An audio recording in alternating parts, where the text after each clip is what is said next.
Well, that was heck of a bonk, I'd say.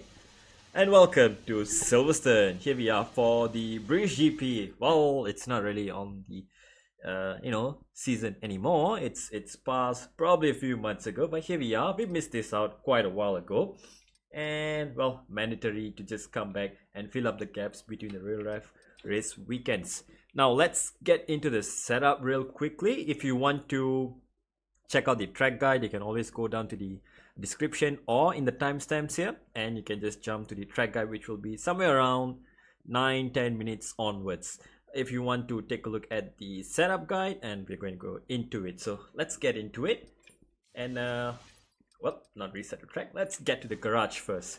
Okay, so Silverstone, you got to know the layout quite well first of all, and you got to be up to speed with the track layout and all the different kind of corners that we have here. There's slow speed stuff, there's high speed stuff, high speed change of direction, and then there's pretty much long flat out sections on this track. So it's a mixture of everything, and it's kind of difficult to get a balance here. And what works in time trial doesn't work in online or GP or multiplayer mode, even career mode sometimes. So take it with a pinch of salt that, if it doesn't work in time trial, you just make sure it works in the actual race condition first. All right, time trial is always different condition. There's no tire wear and all that stuff, so things might feel different. So let's start with the setup. As you saw earlier, I kind of screwed up sector 2 just a little bit in maggots and backwards. In my opinion, that's probably the hardest corner for me to nail out of all the other corners in the track. So if I nail maggots, I might screw up backwards and all that stuff. So yeah, good luck to you in nailing that as well. But anyway, wings, we're talking pretty much mid to mid-low downforce here. You can go lower than this, but again, you will start to lose a lot of time in the high speed corners where, acceleration out of like the slower to medium speed corners. So a little bit of downforce is okay. If you're in clean air, you can pull away quite easily. If you're in a DRS train, you're definitely not pushing 100% behind someone, so you can actually run lower downforce, save more battery, save for tires as well because you're driving slower. So that can be beneficial. So 25, 18 is my preference here. The lowest I've tried is 16 on the rear wing. 15, 14 onwards, it starts to really slide a lot in the slow corners. You definitely gain a lot in the top speed, in the hanger straights and all, but you really need to be close enough in maggots and backwards first of all to make an overtake. So this is pretty much good enough for every condition in the dries. If you want a bit more downforce, if you're not confident, you can definitely go higher, 2 clicks each, and just balance it out, and that's definitely going to help you out in the long run. If you're especially doing 100% races or 50% races, your tire will be much better, so your long run pace will be much better than in a one lap pace. Speaking of one lap pace as well, on these wings, usually when you go higher downforce, it generally works better in the corners, but on the straights you'll notice that you will lose a little bit of time, but not so much that you won't gain it back in the corners. So go with whatever you prefer. Sometimes you just may need to add front wing or reduce the front wing, whichever it is, to balance out the car's feeling. Try it out and go for it. Transmission, 55 on throttle as always. There's no question about this already. Until now the meta is quite set. You want to be using 55 all the way. In some corners, high speed corners, you can actually go down to 50. I kind of didn't do that, but in hindsight, maybe or maybe not, it would have not improve the time anyway. So whichever makes your car feel more drivable, makes it for you easier to drive, go for that. Up to 60, 65 is usually okay to drive in the race. Off throttle, if you reduce it, of course it's going to improve your rotation, especially in high speed. And in low speed, the car is more likely to rotate. It wants to turn into a corner. If it turns too much, or under heavy braking, you feel like the car is locking up, you get like the handbrake effect, the rear locks up quite a lot. If you've already gone up on the brake bias and it still locks up, you probably may want to increase your off throttle just by 1 or 2 clicks, and that will help you out in the long run as well. Suspension geometry, the usual, minimum camber and minimum toe. No need to change this. I've tried a few combinations of toe and camber, and It's there or thereabout actually in this track. You gain in some parts, you lose in some parts, but you know, at the end of the day, good old right, right, left, left works the best. All right. Suspension. Now, given it's a high-speed corner, a high-speed track with a lot of high-speed corners and a lot of traction zones, medium-speed corners, and with relatively, you know, mid-low downforce, you definitely want to have a stable suspension setup so that your car is a lot more, well, stable, right, when you're on low downforce. So it's a lot more consistent with the downforce that you get from your wings. So 41 on the front makes the car quite stable. Lower than that, it starts to really be a little bit wobbly, especially in the slower corners. In high speed, yeah, not much noticeable. You can go down 3, 4, 5 clicks and you still should be fine with this ride height setup. Rear suspension, this is where, you know, I feel you may want to adjust this. Maybe not exactly like I'm using. 21 is pretty good if you want the rear to rotate around the corner quite easily, and that's good for, you know, for lap time for sure. If you want to be a little bit more stable, I'd suggest going down to, you know, 3 clicks or 2 clicks at a time, and then maybe lowest you want to go is 11, which I feel is still okay. If you go down to 11, make sure your ride height is at least 35 or 36, otherwise you will definitely bottom out for no reason. So try it out and see which actually works out for you. And then for the anti-roll bars, featuring, well, min-max setup once again. So front anti-roll bar on 21 for very good reason. When I tried it on one front anti-roll bar, the car was very slippery and snappy on exits, even on the high-speed exits, especially exit of Beckett's onto the hanger straight, exit of Chapel onto the hanger straight. So one of those corners, the really high speed ones that really caught me out. So, you know, I've gone for 21 front anti-roll bar. The drawback is you may feel like the car is a little bit sluggish to turn, and maybe in slower corners initially, but on the exit it's going to give you the stability that you may need. And speaking of stability, keep the rear anti-roll bar on 1. That's usually the way to go. If you increase it, it's going to improve your rotation that you get. It's going to more easily turn in high speed corners as well. But on the exits, it may be a little bit more slippery. So, you know, maybe you can play around 2, 3, 4, I think, with quite a stiff front anti-roll bar. Just you can increase a little bit to try it out. If not, just stay at 1 and you're safe. And ride height, as we spoke before, 33, 34 seems to be the sweet spot here. I found out that, you know, 32 gave me a lot more pointiness in the car, but not necessarily a lot more lap time, which is kind of weird. So I went up to 33 and suddenly the car is a lot more stable, a lot pointier but stable, you know, you get what I mean, right? It turns more easily and it's not turning too much. So I feel like 33 is just a sweet spot around here in this track with this wing and suspension setup. Keep that and you'll be fine. As long as you don't touch the front suspension and the aero setup, you'll be fine. Rear ride height 34, 35 is also equally okay. I did try 33 at some point, but I felt like you know, it's a little bit slippery considering we're already on very low downforce here. So keep it on 34, 35. It should be the sweet spot, sweet range around here. Brakes, 100% pressure and 55 brake bias to begin with. You can go down to 54, 53 in the corners that need very little braking, especially the end of sector 1 before you go on to the old turn 1, you know, that complex, whatever it's called, the end of sector 1, the start of sector 2. So you can run usually 53, 54 around there. Entire maggots and Beckett's, you can leave it at 50 even. You want to go for it, sure, be my guess. Stow, you can also just run it at 50 to allow the car to turn in a bit more, but in the race condition, ideally, you know, if you don't want to think too much about it, leave it at 55 for all corners, should be okay. And if you notice, especially in the last chicane and, you know, the end of sector 1, you know, turn 4, the two heaviest braking zones, if you notice the car starts to lock up the rear, just go up on the brake bias to 56. For those corners you'll be fine, or maybe even 57. Tire pressures, you want to keep it pretty low here because they are prone to overheating quite a bit, even though, you know, it's the hardest set of tires that we have here in this Grand Prix.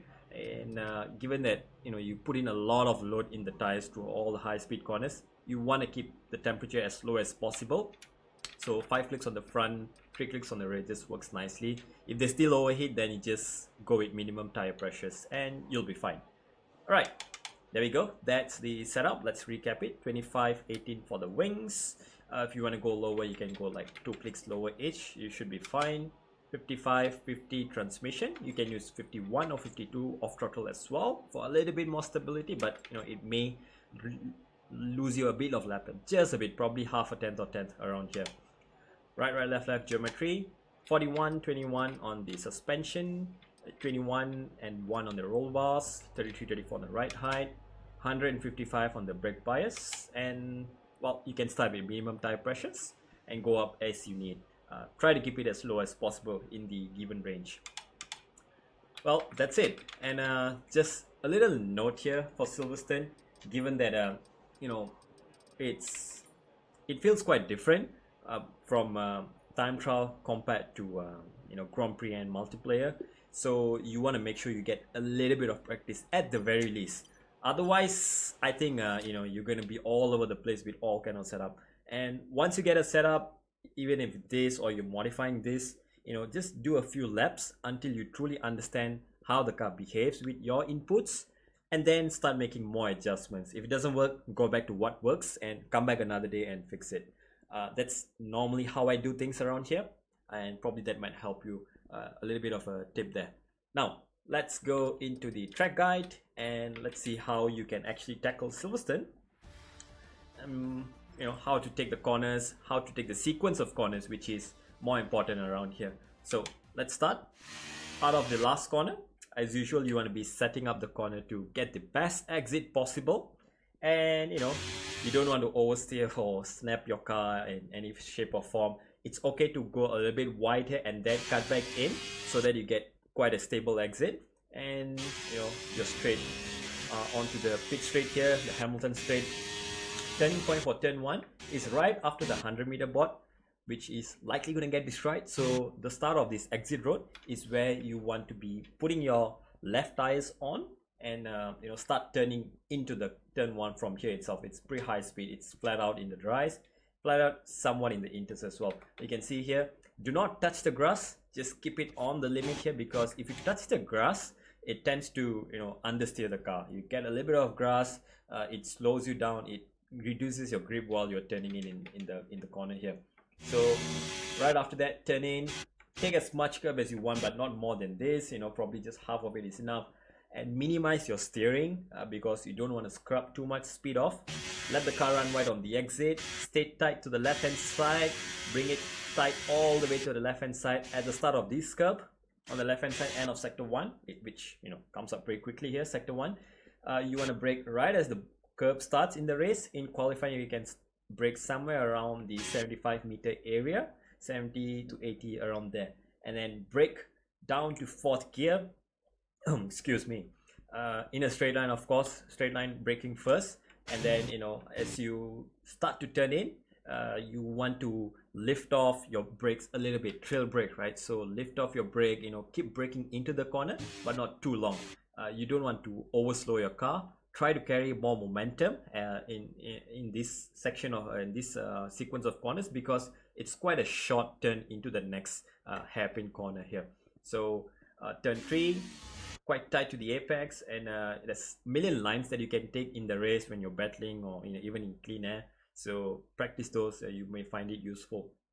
So somewhere in the middle of the track, keep your car around there, and then the turning point for this corner is, again, is kind of blind, but I use the end of the green marker on the green, what's that called, a AstroTurf, yeah. So the green AstroTurf on the left hand side, once that ends, that's where I just tap on the brakes, you know, carry the brake a little bit into the corner, and as the car is already pointing into the corner, lift off the brakes completely, and then you want to crank the steering wheel quite a bit so that the car turns into the corner, and then immediately start opening up and applying throttle quite aggressively. You know, the better you apply, the better your exit is going to be. And on the exit, you can take the exit curb quite a lot here, as you can see. As long as, you know, 2 of your tires are still on the track, it gives you quite sufficient traction. And make sure your car is somewhat straight when you're accelerating, and then tuck your car right on the left hand side to, you know, minimize the distance and gain some lap time on the entry to this Wellington straight. Activate DRS, and down to the next corner here. And here we go, sector 1 ends right around here somewhere, I think. Not the previous turn 3, my bad. That's the detection zone for DRS here. Sector 1 ends right around here. You want to brake about the 50-meter mark, and if that gets destroyed, there's a blue tent on the right hand side which you can use, or the start of that building complex there on the right hand side, Brooklyn's building, whatever it's called, or the vents on the left hand side. You can use those as a braking reference, or as you get past the crane on the left hand side. There's plenty of references which you can use in race and qualifying. And then briefly, you're going to be braking at 100%, or maybe you want to brake at 80 or 70% and carry more brakes into the corner. You can take this corner in multiple ways and you can maintain the same lap time. So that's a nice thing you can practice. So down to 4th gear, stay quite tight to the corner here, but without touching the sausage curve. As you can see, you can take the curve, but don't take the sausage because it unsettles the car and you will lose probably half a tenth or even a tenth in this complex. All right, if you're with me so far, take a breather and let's get to the fun part from here on. And this is where usually if you fail and overtake attempt, this next sequence of corners is where you can attempt a second time. All right, so you want to stay tight to this corner on the right hand side. I use this red sausage on the right hand side as my reference to just brake and turn. So, or the start of that, the end of that blue curb, the blue painted advertisement board on the floor. So when that ends, just turn the car in first initially, just to get the nose pointed into the corner, and then just apply a little bit of brakes. So the car turns. You don't want to drift too wide. You don't want to stay too tight either. So somewhere in the middle like this, I think is perfect. You can experiment a little bit by going a little wider, but don't go too wide. The marbles are there in the race to slow you down. All right. And then here it's quite tricky. You're accelerating and applying throttle at the same time. You're applying throttle and turning at the same time. So the more you apply throttle, the more you have to open up your steering wheel, as you can see here. Let the car run wide on the exit. It's a bit of a confidence builder here if you can nail this, and you'll gain quite a bit of time down the straight. Stay tight to the right hand side, gains you lap time even in the race, and then keep a straight line. You don't want to scrub too much tires.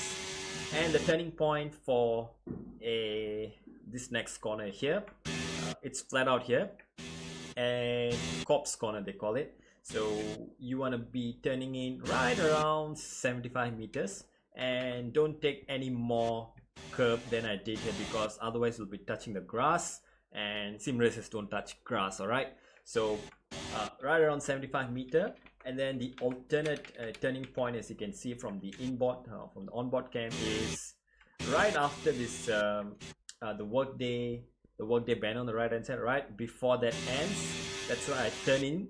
And then just, you don't want to crank too much steering wheel. You don't want to bro steer a lot. Otherwise, it actually understeers the car a lot more.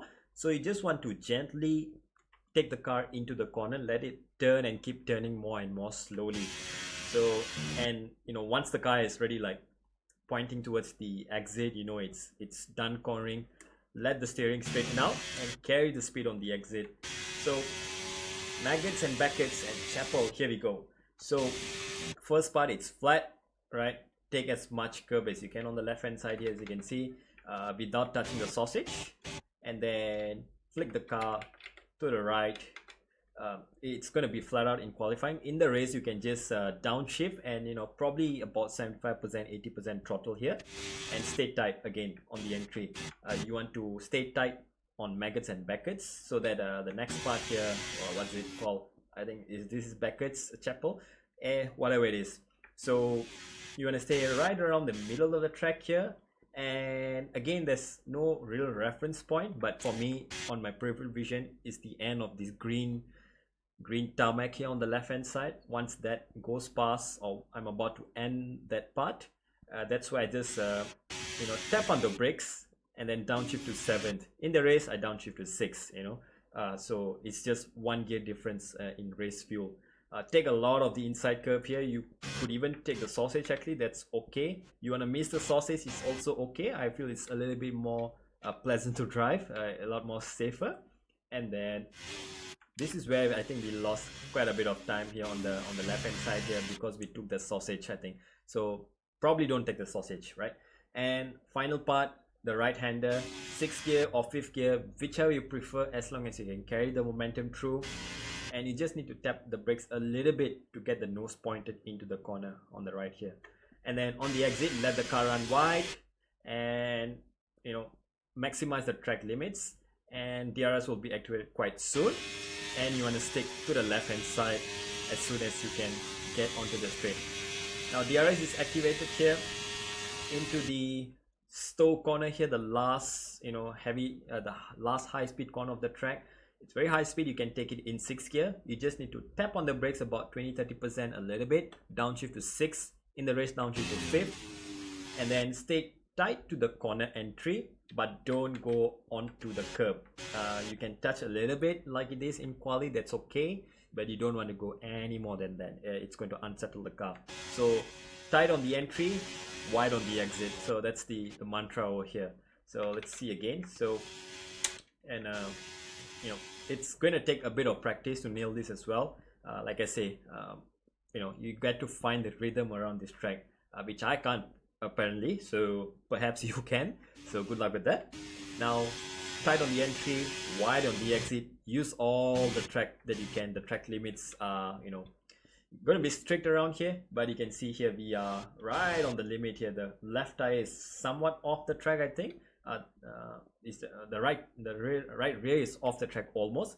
The right front is just about touching the line here. So that's the track limit you have to play with if you want to maximize your lap time. And then bring the car over to the right hand side for the braking into the last chicane. There's a white line, that's the start of the curb. Use whichever you want as your braking reference. And then down to 4th gear and 3rd gear for the entry. Upshift to 4th as you're accelerating. And then in the race you can upshift early to 5th. You can minimize wheel spin. In qualifying you want to maximize your traction and acceleration, so keep it in 4th. And then stay tight on the entry and bring it home. That's a lap of Silverstone. Alright, time to breathe. Now that's Silverstone done. Make sure you get a flow of this track here.